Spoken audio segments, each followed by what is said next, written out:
ग्रामी, आज की इस कीमती वीडियो में हम आपको फाहिशी और उरियानी फैलाने वाले इसराइली कार्टून्स के बारे में बताएंगे कि कैसे इन कार्टून्स की मदद से यहूदी अपना गलीज पैगाम मुसलमान बच्चों में मुंतकिल कर रहे हैं। इस्लाम मुखालिफ ये कार्टून्स मुसलमान बच्चों के जहनों पर किस तरह असरअंदाज हो रहे हैं और कैसे इन कार्टून्स की मदद से यहूदी दज्जाल को अपने मसीहा के रूप में दिखाने की कोशिश कर रहे हैं। नाज़रीन ग्रामी, दौरे हाजिर के मशीनी दौर में हर शख्स मसरूफ दिखाई देता है। कुछ दहाइयां पीछे चले जाएं तो वालिदैन बच्चों की तालीम और तरबियत के लिए हर मुमकिन कोशिश करते नजर आते थे।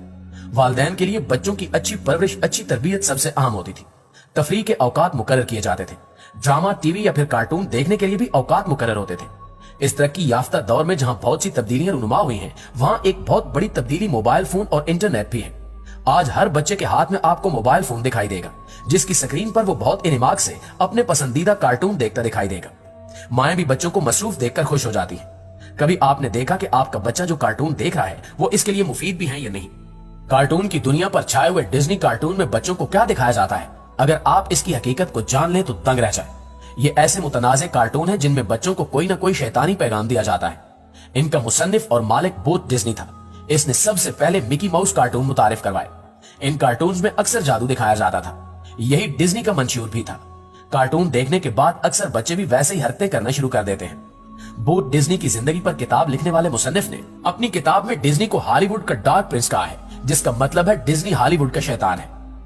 दोस्तों, डिज्नी ही वो शख्स है जिसने कार्टून्स के जरिए शैतान को मुतारिफ करवाया। वो खुद भी शैतान का पैरोकार था। अगर आप डिज्नी के तख्लीक करदा किसी भी कार्टून को देखें तो आपको अंदाजा होगा कि इसकी हर सीरीज में बहुत से शैतानी अवामिल भी मौजूद होते हैं। बहुत सी ऐसी फाश चीजें भी शामिल हैं जिनका बच्चों के कार्टून से कोई ताल्लुक नहीं हो सकता। एक सीन के दौरान कुछ जानवर एक पहाड़ी पर चलते हुए दिखाई जाते हैं। शेर के चलने से धूल उड़ती हुई दिखाई देती है, जिससे सेक्स लिखा जाता है। जब बच्चे बार बार इस लफ्ज को देखते और पढ़ते हैं तो इनके मासूम जहनों में नक्श हो जाता है। कुछ ऐसे सीन भी दिखाए जाते हैं जिनमें फहाशी का उनसर दिखाई देता है। एक सीन में पहाड़ दिखाए जाते हैं। अगर इन्हें गौर से देखा जाए तो वो पहाड़ औरतों के निस्वानी हुस्न से मुशाबहत रखते हैं। द लायन किंग मूवी बच्चों की बहुत पसंदीदा कार्टून मूवी है। इसके पोस्टर में कुछ इस तरह की तस्वीरें दिखाई जाती हैं जिन्हें देखकर शर्म से सर झुक जाए। एक नंगी लड़की की तस्वीर को शेर की तस्वीर के साथ दिखाया जाता है। यह लड़की देखने के लिए तस्वीर को गौर से देखना जरूरी है। सवाल यह है कि बच्चों के कार्टून में ऐसी फाश तस्वीर दिखाने का क्या मकसद है? दरअसल कार्टून की सूरत में बच्चों के दिमाग में शैतानियत भरने की कोशिश की जाती है। इस पोस्टर में दिखाए जाने वाले शेर की एक आंख दिखाई देती है, जबकि दूसरी आंख मौजूद ही नहीं है। काने दज्जाल के बारे में आप सब अच्छी तरह जानते हैं। इसमें किसी शक व शुबे की गुंजाइश नहीं कि इस तस्वीर के जरिए दज्जाल का पैगाम दिया जा रहा है। अक्सर हॉलीवुड फिल्मों में एक आंख का निशान दिखाया जाता है, जो कि दज्जाल का मखसूस निशान है। हॉलीवुड मुसन्निफ बच्चों के जहन में दज्जाल को एक हीरो के तौर पर पेश करना चाहते हैं, इसलिए वो एक आंख के निशान को बहुत अहमियत देते हैं। नाज़रीन ग्रामी, हॉलीवुड की अक्सर कार्टून मूवीज में बच्चों को वालिदैन की नाफरमानी करते हुए भी दिखाया जाता है।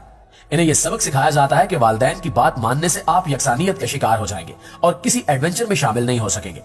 अपनी मर्जी से अपनी जिंदगी के फैसले करो ताकि तुम कामयाब हो सको। बच्चों के जहन में वालिदैन की बात मानने से मुतल्लिक ये तासुर डाला जाता है कि अगर आप वालिदैन की बात मानते हैं तो आप बाकी बच्चों से पीछे रह जाएंगे। वालिदैन फारिग वक्त हासिल करने के लिए बच्चों को कार्टून लगा देते हैं। बच्चे बहुत शौक और तवज्जो से कार्टून देखने की वजह से अक्सर वालिदैन की नाफरमानी करने लगते हैं। इन्हें कार्टून देखने की आदत नशे की तरह हो जाती है और वो बार बार कार्टून देखने की जिद करते हैं।